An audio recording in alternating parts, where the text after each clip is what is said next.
I hate my art. I'm frustrated with my art. I've been putting years of practice, but my art sucks. What do I do, man? My life sucks. Well, that's what we're going to talk about in today's episode of the Skeshbook Podcast. What do you do with that feeling of frustration that comes up when you're trying to get good at your craft? Let's get into that.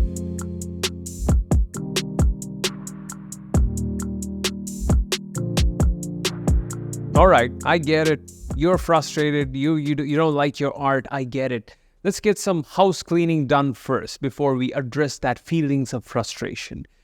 You need to obviously have a plan. You need to be putting in the right amount of practice. You need to be putting in the right kinds of practice, and you need to be constantly pushing yourself on different fronts and learning different kinds of many skills that constitutes your art style. That's one hard word for me to say. If you're doing those things and you're still feeling those senses of frustration, well, let's examine that feeling, shall we, my friend? So here's the thing. As artists who we are, as we are sort of into our journey of learning these things, we come across multiple feelings: depression, anxiety, fear, frustration, sadness, anger, all these feelings that we often deem to be, unresourceful. I wouldn't say good or bad. I don't like to use those terms, but they necessarily don't have to be resourceful all the time, meaning a feeling is resourceful when the existence of said feeling is going to make you go towards your goal, not away from it. For example, if you're depressed that your art sucks and you stop practicing, it is not necessarily solving the problem that we have at hand, is it? It's sort of taking away from the situation at hand, and it's sort of causing more of a problem than less of a problem. So here's the thing, folks. Right? I want to sort of address some of the mindset problems that we as artists face, we as creators face. Now, basically, I'm just addressing my own stuff. I'm basically sharing what I'm doing or what I've been up to. So a couple of days ago, I read this book called How to Control Your Anger by Albert Ellis. As you can see, I'm quite the angry guy. Right? So, but I get angry here and there. I mean, like a little bit here and there, not too much. But sometimes I do very rarely. Once in 2 years or so, I get this explosive, anger incident where I sort of, like a shout and scream and all that stuff. But it is completely reduced, ever since I sort of, grew up and matured as an individual. But still, when I'm driving, someone cuts me off. It just pisses me off. It ruins part of my day. Something, all these little frustrations that you go through in life. And I was reading this book by Albert Ellis. By the way, for those who don't know who Albert Ellis is, he is apparently the creator of REBT, based on which CBT is based on. So if you don't know what those things mean, REBT and CBT are basic psychological modalities that are being used very commonly in psychiatry and psychology in the modern times. They are like the fathers of psychology. Basically, I think Albert Ellis is basically known to be one of the fathers of psychology, along with other folks. I'm not sure. Don't trust me on these things. Just go and do your own research. By the way, I'm also not a psychologist. I'm not a doctor. I'm not a clinician. Clearly, I'm an artist. Clearly, I don't know what I'm talking about. So don't take medical advice from me. There's a clear disclaimer. With that said, right.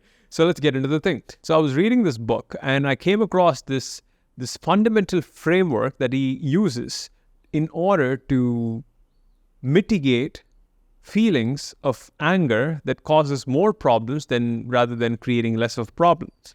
And one of the frameworks that the main framework that he mentioned in that was something called the ABC framework. Now, a thing about anger, right? I want to get into this a little bit more so that we can actually understand how to deal with the frustrations of art. Anger, the thing is, one, there are two ways to look at it. Obviously, if you just be a, turn the other cheek kind of person, people will just stomp on you. You don't want that.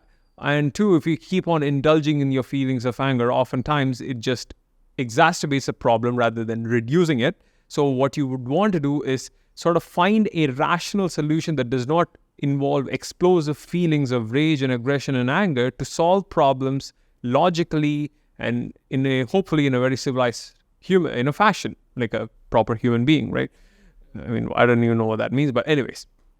So he sort of comes up with this framework called ABC, which is sort of like a neutral ground, which sort of helps you think in a very stoic way to deal with certain feelings that comes out of this thing. Now, basic ground rules. Don't label feelings as good as bad. They just are, right? I used to do that as like anger, bad feeling, happiness, good feeling. Don't do that. It's just going to make you a bit more sadder than you usually are.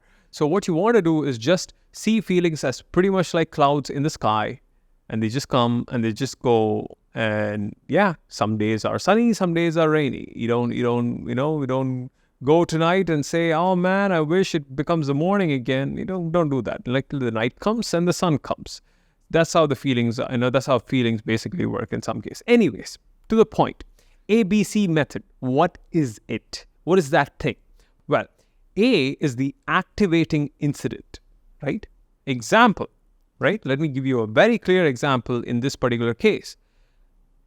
One, you draw something and you look at your drawing and it sucks and you tell yourself, man, I suck at art. This drawing sucks, right? And C, out of that ABC, is the feeling that you get from that activating incident. Basically, you're down, you're frustrated, you are like depressed or anxious, like, man, I don't like my art, man, what do I do? So A is the activating incident, the incident which triggers the feeling, which is the C. Now, the B, that is the fun part. That's the beautiful part. That is the lens through which you see the world. Basically, B stands for beliefs. Now, Albert Ellis basically says A into B equals C, meaning if something happens and the way you feel are completely or extremely dependent on the intermediary thing, which is the thing in the middle, which is B. B is the lens which will magnify or exacerbate or make small a particular incident. So B is the beliefs that you hold. For example, right? If you have you're looking at your drawing, it sucks, and you're telling yourself, I suck at art. That is A. Consequence, you're feeling frustrated. That is C. B, in that case, you have a certain belief which basically says, I started drawing right now, and I need to have gotten better way long ago, but I haven't. Therefore, this is bad. You're labeling the incident as bad, and you're expecting, or you're having an expectation that is pretty much unrealistic. So you need to ask yourself at that point, which is, hey, I started literally drawing a month ago. Do I expect to be as good as those people who have been putting in 5 to 10 years in a single month, right? Should I expect to be as good as them? Who they've put in a decade of work? And should I be able to, should I expect to reach that level of, craftsmanship in a single month? And then when you actually make that belief into a proper question like this, your feelings of frustration will radically come down. Basically, it's like a lens. It's like sunglasses. You remove it. If you're wearing the wrong sunglasses, you see things differently, or the feelings that you often get would be completely different. So Albert Ellis basically says, right, we get a lot of beliefs from parents and society on what is right and what is wrong. But also at the same time, we also construct a lot of our beliefs ourselves. We go through experiences in life, and then we construct beliefs that, we think that are useful. Some are useful, some are not, right? And it is up to us to really look at our beliefs because really look at our beliefs and examine what is good, what is resourceful, what is not resourceful. And beliefs are like codes in a computer. A code in a computer determines how that computer operates, such like that in the computer of the human body or the human mind, a belief is the basic line of code that dictates how one operates or how one reacts to a particular situation. So change your beliefs or make it more realistic. So if you're frustrated with your art, right, like I was, right? I used to be extremely frustrated with my art when I was young and when I was starting out, because I used to have pretty much very unrealistic beliefs, such as, one, I've been practicing for 3 months right now. I should have gotten good. Why haven't I? Well, I should be practicing more. And another belief would be, I would be practicing a lot of wrong things and I would expect to still get good at my art. Well, that's not possible, And then I would look at other people and then, sort of compare myself to them. Now, comparison is not necessarily a bad thing, right? I've changed my position on that recently. Comparison is not a bad thing. The judgment you place when you compare yourself to someone else is what exactly the thing that is unresourceful to you. It's not useful to you. So I used to compare myself to other people and look at them as like, man, these guys got drawing tablets when they were like 14 years old. It took me like 22 to just get my first tablet. I couldn't buy courses. I couldn't buy stuff. I didn't have access to information. I didn't go to a fancy art school. Therefore, I suck, right? I would place a value judgment on myself based on the circumstance. Now, so all of these beliefs comes under two particular categories, which is like a rational belief and an irrational belief. A rational belief would sort of cultivate healthy sense of feelings, which is very normal for you to have. If, it's like someone killed your dog. It's a very, it's pretty deep, dark out there. But anyway, let's just say someone killed your plant. Let's not be too dark, right? Someone killed your plant, and you are upset. Someone killed my plant. I'm feeling sad right now. That is completely normal, right? This is a completely reasonable feeling to have at that point. You must have spent some years growing that plant. Someone stormed it in your garden and that plant is dead and you're sad. That is completely fine. Now the part where it sort of becomes irrational is, someone killed my plant. I must be an awful person because I didn't protect my plant. I should have done something better. I should have put up a fence. Why am I so irresponsible? Why do I act like this? You're constantly placing value judgment based on certain actions that you have performed. One of the things I've learned is to separate the person from the action that they're doing. It's best to actually judge people by their actions, not by who you think they are or who they are actually. Judge people by their actions. Separate identity from behavior, right? Even though one builds the other.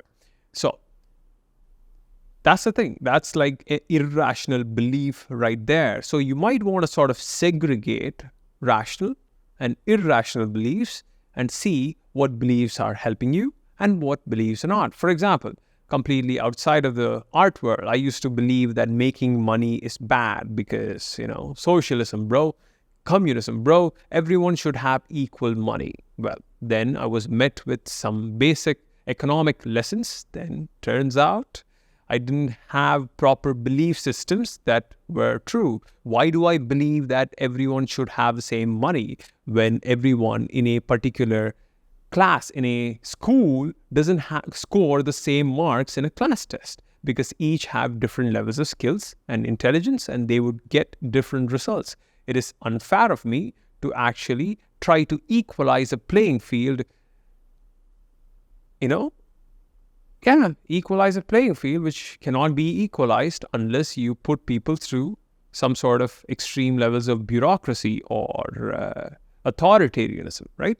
So that is one of the things. So coming back to the main part of the podcast, you're frustrated with your art. So you need to sort of examine certain beliefs, go ahead and sort of see which ones are useful, which ones are not, and then see why and how you're feeling certain feelings. And this would sort of help you sort of modify certain behaviors of yours, which will then help you reach your goals much faster in a more productive way. So, yeah, that is the thing. I just want to end this with this cool belief that I've recently started having, right?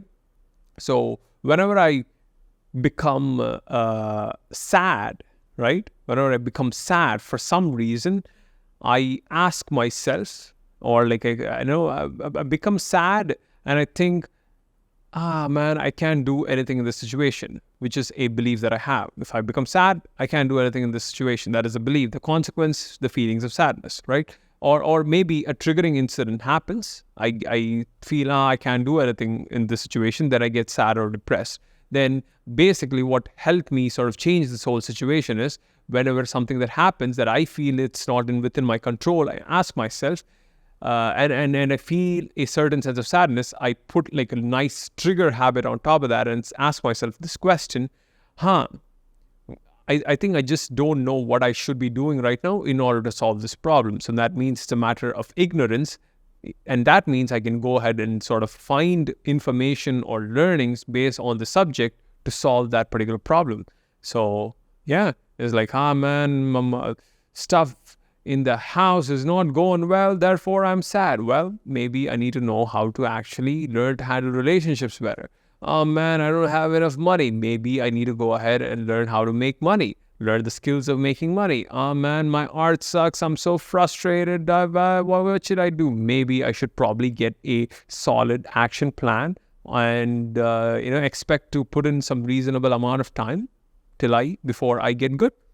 So yeah, that is the thing. That is the thing that I want to share with you yesterday. So folks, learn to think. That's one of the biggest lessons I've learned. Learn to think. Go ahead and check out Albert Ellis and his books. He's got a lot of psychology books that are extremely accessible to normal folks such as you and me. Unless you're a psychologist, then cool. And then go ahead and actually Google this thing called cognitive distortions. It's a very fancy topic, right? And go ahead and check out the Wikipedia page on cognitive distortions. And it's extremely effective. And also another psychologist I should mention is Aaron Beck. I think he's the one who found CBT, cognitive behavior therapy, which is the one that's often being used in large psychological settings and psychiatric settings. Anyways, check out these things. Learn to think. Learn to write. Learn to speak. And you will be a much clearer and a thoughtful and a useful human being. And I feel that has been one of the biggest things I've learned in the past few years. Do these things, it'll help you. And I wish you the best. Thank you. Love you. See you. Bye-bye in the next podcast. Money on my mind and I'm headed to the top. I won't stop until I find it. Write my name in diamonds, but all these lights are blinding. I wonder, is it worth it? Feel like I'm losing